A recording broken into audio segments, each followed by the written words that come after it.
So welcome back, happy people, and we are here talking about the progress and power entrance to the Barndo lot and the house build for the Earthship.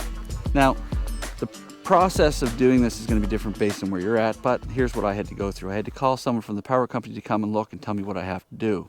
You're ultimately at their mercy because these are their rules and they know the regulations for the area. They gave me two options. They said that I could either put low voltage power in just to the barn, but I couldn't extend it beyond the barn after that because the draw on the power would be too low. Low voltage meaning they would put the transformer out by the road where the high voltage power is, that's along every road, and then they would put a single wire in, which you commonly see in most hoses you're driving around looking at today. My other option is that if I plan to build on down the road, which I do, and the building is further than the one that I'm putting power into now, I had the option of putting in high voltage power. It turns out that the barn here is more than 70 meters from the road, and it comes in from around 90 meters plus or minus from the nearest pole, putting me within a certain prescribed distance, allowing me to get free road power up to the tune of 2 poles. Now, this may not be something that's necessary for you, but in my world, that's a great deal. So all I had to do was cut out a 40-foot swath to make sure there's 40 feet of clearance, 20 feet on either side of the pole for their road poles, and make sure that they had enough space to get in there. Now there was 2 requirements by them, and before I got approval for this. It was to remove the trees that were in the way, allowing for the 40-foot width. The poles, one's going to go right here where you can't see, and then the other one's going to go up there in the middle on the other side of the ditch, and then there would be a wire going over to the Barndo. Now, this doesn't seem like a big deal, but I'm not too happy about having to remove the trees. But considering what I'm going to be building and how I'm going to be doing it, it is kind of nice to know that the power is not going to be an issue. I have to go in and register the easement. I'm going to take you there with me to do that. But in order for me to get the easement registered, I have to get the document sworn. I'll go to the municipality to do that. Then I'll go register it with the provincial government office, and then run into whatever issues I come into along the way. And I'm going to take you along for that. There was another requirement for the power company. I had to start working the driveway because the driveway looked, well, let's be honest, really bad. So I've been borrowing gravel from our borrow pit over here, and I have been slowly putting it in here as the ground dries up in the spring. And then I've got geotech fabric coming that I've used before for other things. I'm going to roll that down once all the base is in, and we will be getting 2 loads of gravel from the same fellow next door that let me borrow his excavator.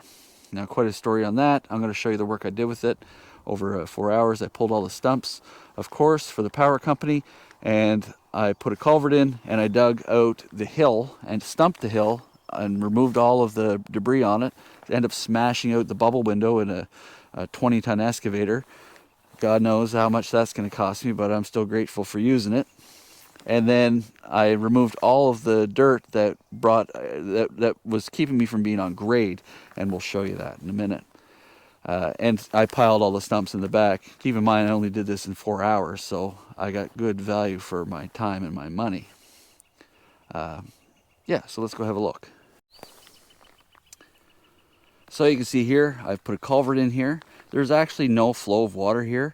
This is just to deal with water retention on the other side because the other side was a bit of a catch basin. So what I did was I dug it across, and of course I dropped the actual culvert in, and the ditch here extends all the way across the property, and there's good drainage. There's also weeping tile pipes here, and there's a gray water pipe here that is attached to the barndominium. We're going to be careful that whenever we do the pole for the actual Barndo. This is a bit of a unique setup. This is the start of a French drain system. So it looks like the end of the pipe is capped off. It's not. And I'll show you here right quick what I've done. This is some of that geotechnical fabric. You can hardly see it. I put expanded metal over the end of the pipe for an actual rigid surface.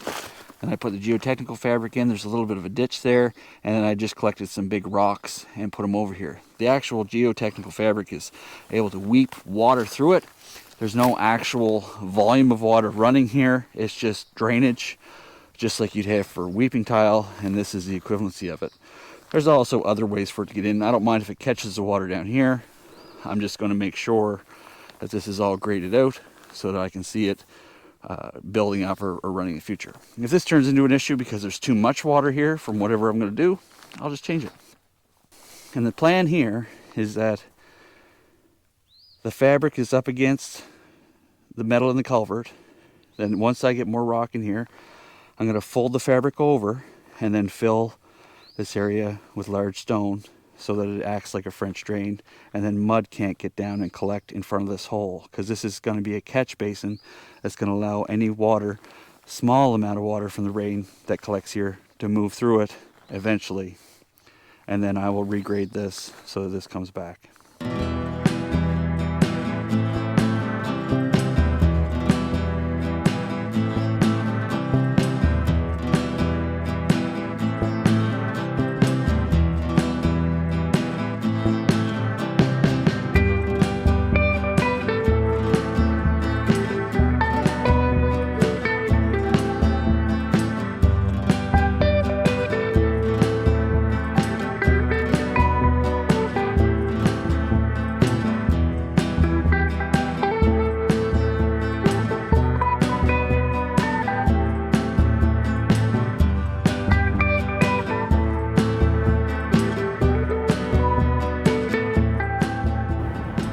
Just a helpful handy tip: whenever you're doing the easement, do it to the point where you think you might be.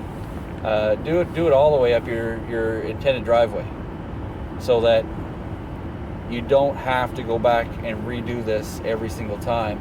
And because you're not going to build a foundation on your driveway anyway, because that's one of the limitations. You can't build a building on a foundation on the easement. That was painless. The instructions are pretty opaque, and I've probably done, I don't know, a couple hundred of these affidavits over the last 2 decades, and this one here is just very non-specific. So I went and they just signed everything, and whatever they don't want they can cut out and blank out, and we'll go from there. But we're good. We should be good. Let's go see if we can register it, pay our fee. The municipality didn't charge me anything for that, by the way, which is pretty wicked. Most notaries will charge you about $100, $200. Let's see what trouble we get into here. Registering our easement. You forgot Form 23. You need a Form 23 from a lawyer because your property's migrated, and the lawyer's the only one who can put the easement on. What a load of shit this is. Now I gotta go down and see the lawyer, throw him all the stuff I've already done, and they won't let me do it. What a crock.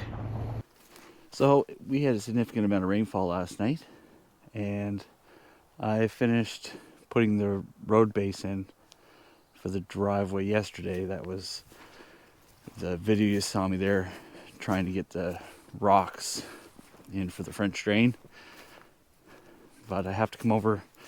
I want to check to see that the water is actually running and not building, because I moved quite a bit of dirt here and it looks good. Look, you guys. There's nothing pooled up and everything has run out. Perfect. And the driveway is not bad. It's muddy, of course, and this is the big deal.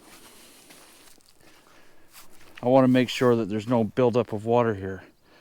And this is all of those rocks. We're going to fill the rest of this with rocks later on. As you can see, where I'm stepping is still really soft here right now.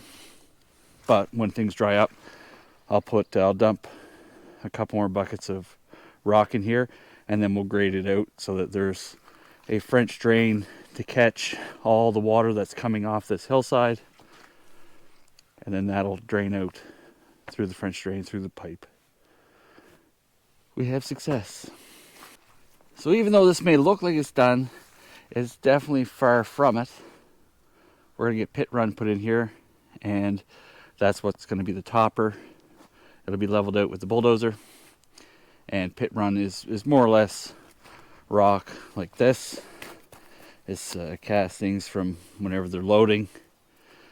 A couple loads of pit run will make the surface so that you can't sink through it. And I may even put, then I'll put fabric on that after it.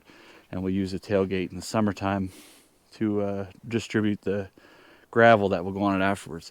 We've raised the driveway here quite a bit with just the dirt that I've brought over from the pit on our land, and it makes a great base, but it takes a while for it to settle, and it takes a while for it to sort it out. I was driving back and forth through yesterday in the rain, and there was no issues. So there's been a lot of rain here in the last 24 hours. And if you're lucky, I'll put the drone up and I'll show you what the river looks like. It is quite high and it's really muddy with the amount of rainfall. But usually this ditch here is dry, and it dries right out really quickly. So it goes to show you just how much rainfall. Because of the rain, I'm off to do another project because we're going to be spreading dirt.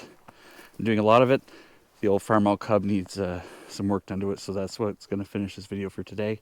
So an update on me getting the easement registered. I had to go to a lawyer. What the government provincial office was saying, they need a Form 24. There's two different types of statuses. There's migrated and unmigrated. Now the migrated properties require to be accessed by lawyers in order to make changes to them. The unmigrated, they can be changed by the province. Now, of course, I migrated this property because I had something called a perk test done whenever I took it into my name. And the migrated property means that I'm subject, even though I own the land, even though I own everything here, I am subject to the rules that require access to that system, and I have to go to a lawyer. Graciously, the lawyer's office was able to help me out almost immediately, and within the next week I should have all of that done. Despite the fact I did all the work initially, I'm going to incur extra expense because I had to pay a lawyer to do it. Yeah, and I predicted it too, didn't I? I said, look, I'll be a Form 123. Let's look back at that, yeah. So this is the farm all cub that you guys have seen before earlier in the channel. This thing here works great. I've got the pusher blade on right now. This was built by my father over 30 years ago. And the tractor's been in my family for generations. I've talked about that before. Now, what went on was the tank itself rusted on the inside. And I'll take the cap off there, but you won't be able to see anything inside there. But I bought a replacement sight glass. And see how the sight glass itself is now low? Well, the tank is leaking. And what I found was the leak was coming from the joint where the actual glass base attaches to the tank. Now, I don't know why it's leaking, but we're gonna figure it out. We're gonna take it off.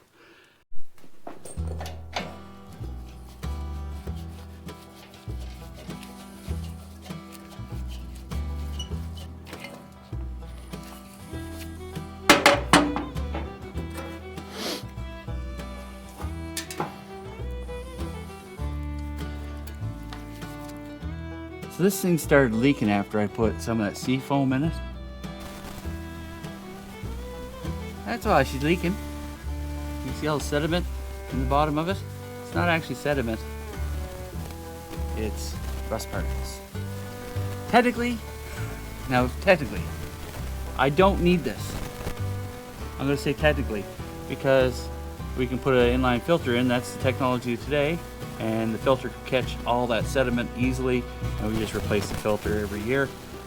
But yeah, you'll see I have one of those magnets attached to the bottom of the tank to kind of hold, maybe capture some of that rusty or metal in there flaking, but rust doesn't actually stick. There it is. Okay. Fuel hose, tools and bits. Radiator cap comes off because she won't come off the removing it, and lift. This thing should be empty. Like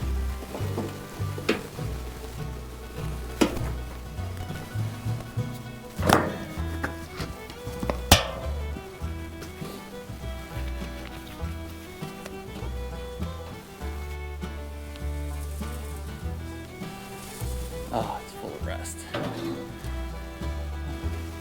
I modified this a couple years ago, and I put a heavy filter screen on the top of it. I built that in the shop, and all it does is just keeps that large sediment from traveling down through the tank.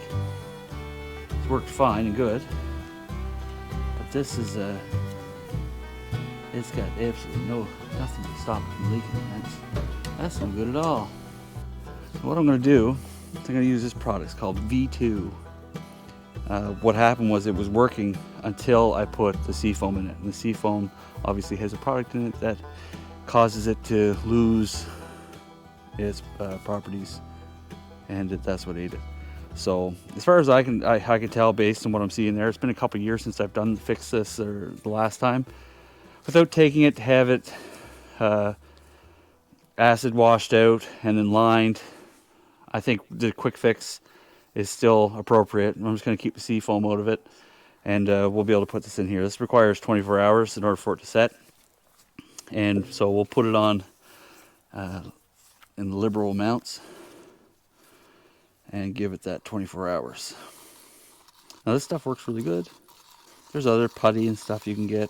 The nylon stuff won't work because gas will eat right through it. So I'll go with this and use it again. Now there is an orientation for this that needs to be kept in mind, but I'll sort that out in a second. So this is the orientation right here. That's the way she needs to be. I'll do the complete opposite of this tomorrow, and that should fix it. That's going to be it for this week. It's been a couple weeks, ups and downs. I have the drawings to talk about, and we're back in business. Subscribe, and we'll see you on the next one.